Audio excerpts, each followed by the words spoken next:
สบายดีข้าพเจ้าสืบพัฒนงราศีห้องกลมกระบวนการสาวหนุ่มซึ่งกลางสาวหนุ่มข้าพเจ้าก็ภาคภูมิใจที่สุดที่ได้เข้าร่วมโครงการที่เกี่ยวกับสิ่งแวดล้อมและอย่างพลาสติกที่ว่าการนำซึ่งกลางสาวหนุ่มได้มอบหมายให้มาเข้าร่วม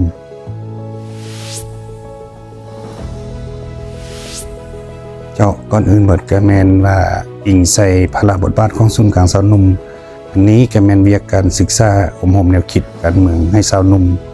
เพื่อกิจกรรมตัวนี้ก็แม่นมีการฝึกอบรมมีสอนทักษะคนตอบรับแทนเฮานั่นแม่นดีที่สุดที่ว่าเฮาได้ศึกษาอบรมสาวหนุ่มบรรดา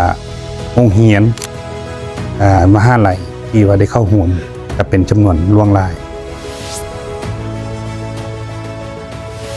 แล้วข้าพเจ้าก็อยากมีคำเห็นให้เปลี่ยนตื่มว่าอยากเห็นสิ่งแวดล้อมนี้ให้มันดีขึ้น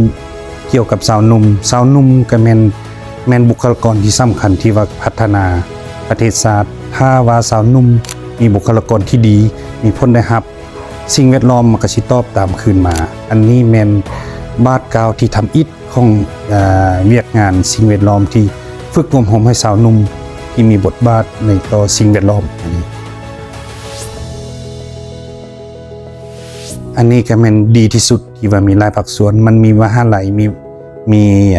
มัธยมตอนต้นตอนปลายอันนี้มันดีเพื่อเฮาศึกษาอบรมเพื่อเฮาสร้างสอนปลูกจิตสำนึกให้เขาเจ้ามีทักษะแสดงออกให้เห็นว่าสาวหนุ่มเฮาก็แม่นเป็นกำลังหนึ่งในการพัฒนาประเทศชาติขอบใจหลายๆ